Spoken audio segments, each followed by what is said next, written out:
shout your praise, and walk away and forget your name. I stand for you if that's all I do, 'cause there is none that compares to you. 'Cause all I want in this lifetime is you, and all I want in this whole world is you, you, you. Tell the world that Jesus lives. Tell the world that, tell the world that, tell the world that he died for them. Tell the world that he lives again.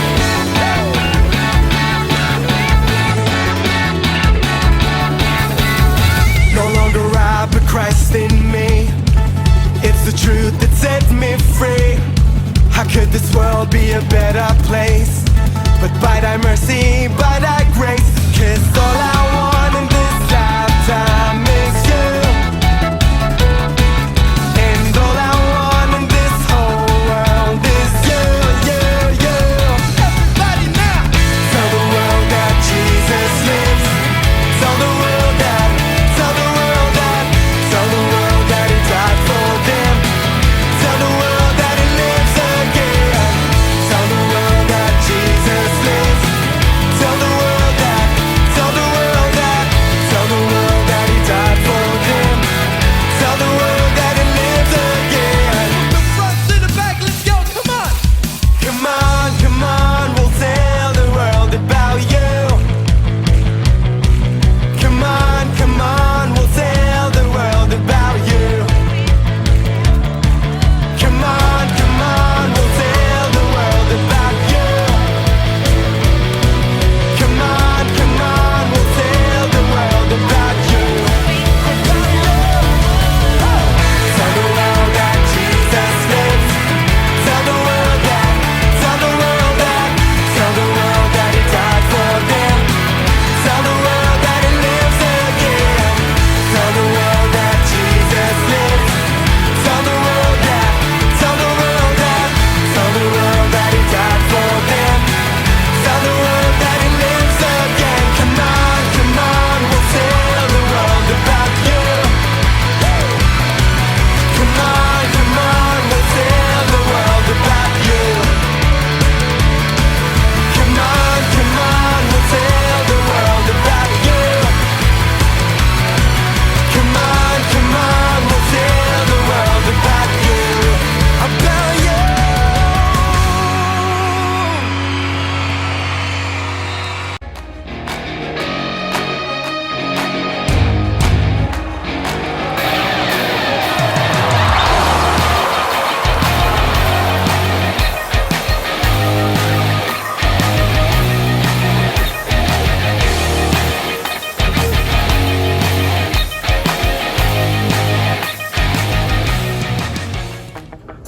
Welcome back everyone to this week's episode. If you were able to catch our video last week, you will then know that we are talking about being a what? That's right guys, a super fan. And being a super fan means that we should always show our favorite people that they are favorite people.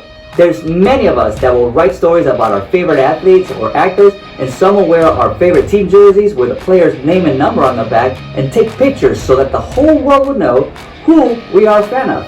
Now, I'm not just a fan of famous teams and athletes. There's many other people out there that I'm a fan of. People who are all around us every day. People like our parents, our brothers and sisters. It could be your cousin, your neighbor, or even that delivery person who drives from house to house every day to make sure that everyone gets that special package that they have been waiting for. But it is easy to be a big fan of someone you admire, and it is very easy to forget to be a big fan of those who are closest to us and who we should always be cheering on. Cheering them on is a simple way of showing them kindness and love. As you will see in today's story, sometimes the people we are closest to are the people who need our kindness the most.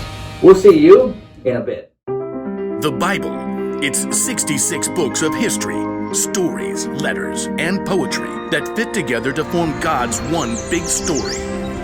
The epic adventure of how He created us and loves us so much that He made a way to rescue us. As we travel through the Bible, from Genesis to Revelation, we discover people who met God and found their lives changed forever. Now, for an amazing story. Inspired by the Book of Ruth.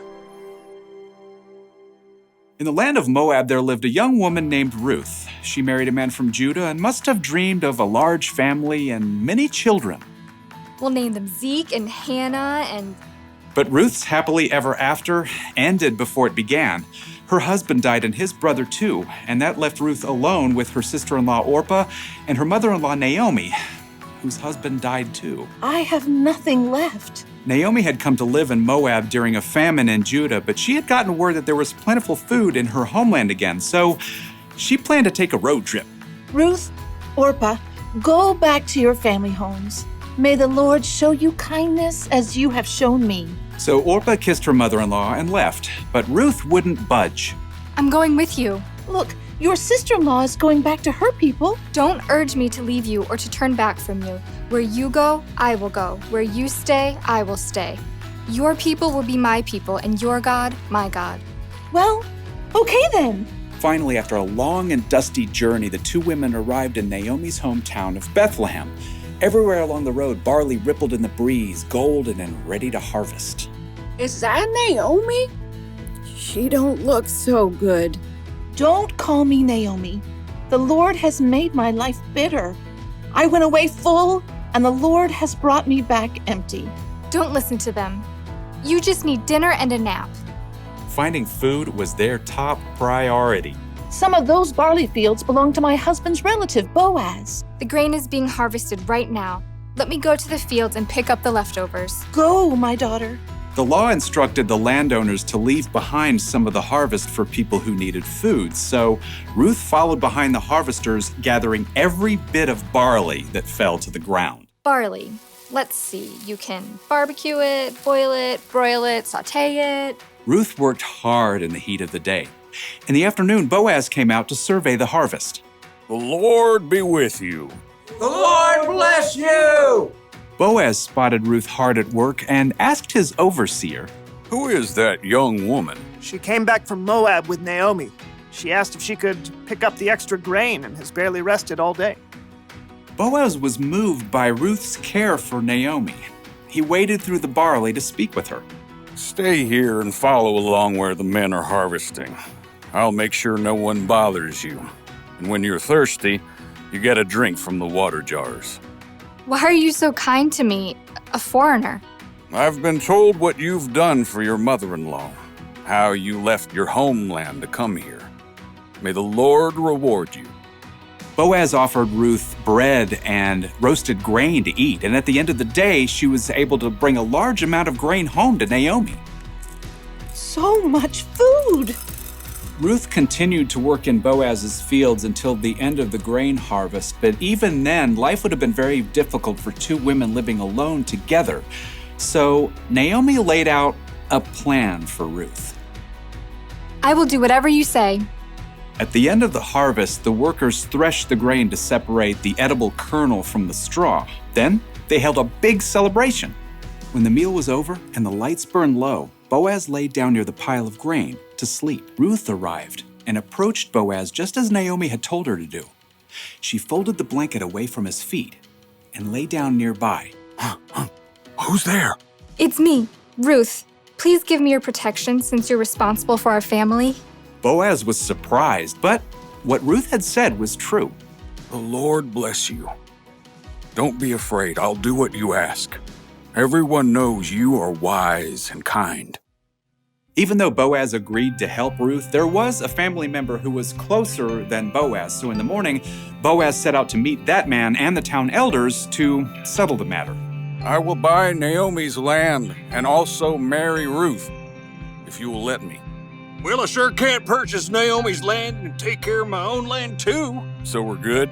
Go right ahead. Today, you are all my witnesses that I will buy Naomi's land and marry her daughter-in-law, Ruth.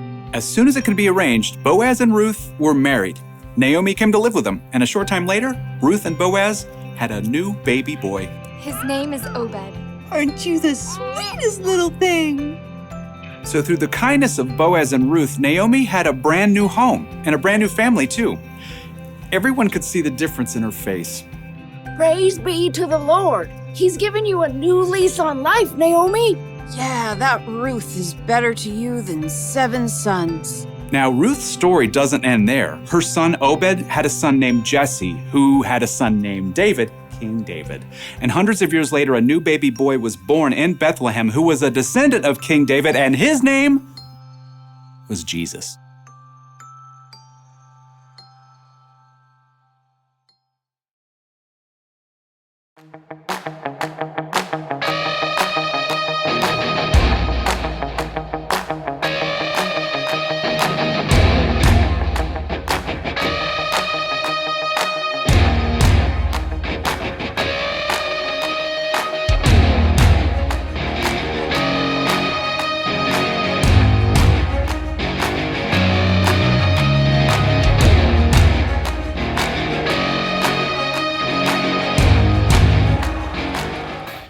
There was so much love and kindness being shown in Ruth's story. Boaz was kind to Ruth, and Ruth was kind to Naomi. And through them, God was kind to us all.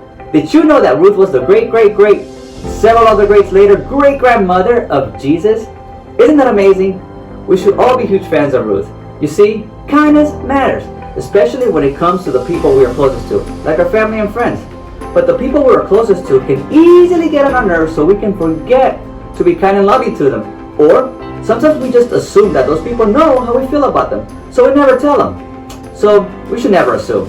We should tell people when we care about them, and we should be kind to our friends and family even when they get on our nerves, because God can use our kindness to do amazing things in their world. So here's the one thing to remember today. Be kind to your family and friends. Don't let your favorite people forget that they are your favorite people. So this week, I want to challenge you to spend some time reading a verse of the month, and each day ask God to reveal something new to you in that verse and how you can apply it to your life daily.